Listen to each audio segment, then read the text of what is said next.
248-539-9797. All right, before the break, I said we'd get to this. Trade deadline. We're moving in on the trade deadline in the NHL next couple of weeks. What do you want? I want a forward and I want a defenseman. And I think that the Red Wings have plenty of assets to offer up. They've got lots of prospects. In fact, they may have too many prospects. They're going to have to part with something. They've got a ton of draft picks and draft capital. So if they wanted to go out and improve the blue line, I think they can. Looking at Justin Falk, the defenseman from St. Louis, I think is a name to keep in mind. And forward-wise, we've talked a lot about Robert Thomas as well from St. Louis. One-stop shopping? You can do the one-stop shopping. It would be expensive, but it would also make sense. And, Thomas is a guy who is signed for through 2031. He's a free agent in 2031. He's only 26 years old, comes with a cap hit of about $8 million. I like him a lot, and he's coming off an injury, but should be ready to go. I'm not sure if he's ready to play in the first game when they come back, but he should be ready to go real soon. That'd be great. If they can't do the one-stop shopping, I'm warming up to this name, and I didn't think I would. And that's Steven Stamkos. Whoa. You weren't a Stamkos fan when we brought this up last month. But since we brought it up, he's been lighting a lamp with consistency, and he's not playing with anybody. He sees a path to Detroit. He sees a path to Detroit to get back here. He's a guy the Red Wings were interested in the offseason. They couldn't land him. He ended up signing a deal with Nashville. He's an $8 million cap hit. He is signed through 2028. He'll be a unrestricted free agent at that point. He's on the precipice of scoring 30 goals again. And I think he's a guy who's, obviously Steve Yzerman knows him. So is this something that would make sense? He's a 36-year-old forward. I don't think that his cost is going to be as high as it would be for Robert Thomas. So I don't know. We'll see. I'm warming up to the idea. Somebody who's scoring, yeah, okay. Good leadership. Seems like he'd fit in well in this room.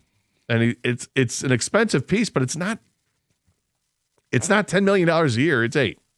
And they've got plenty of cap space over the next couple of years to absorb it. Interesting. 248-539-9797. Back to your open line calls. Al is in Southfield in next. Hello, Al. Hi, Doug and Scott.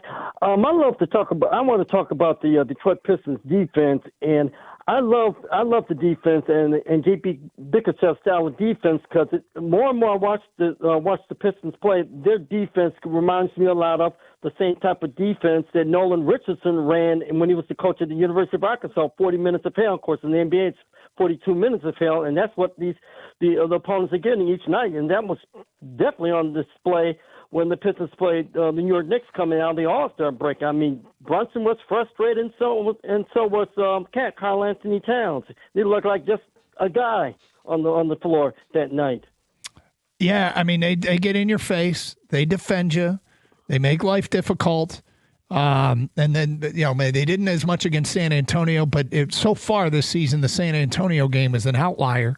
And there's more examples of them being harder to play against as they've been the number one team in the NBA with a field goal percentage made for an opponent. It's 37% of the shots go in.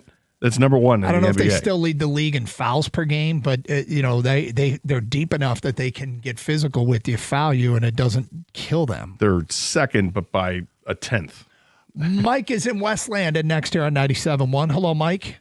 Hey, gentlemen, how you doing? Okay. I got 2 points here. Number one, I think that, Robert Thomas, Gator stole my thunder on that one. Robert Thomas is the guy that, I've been wanting for a while here for the Red Wings. I think it makes a ton of sense. They need another center.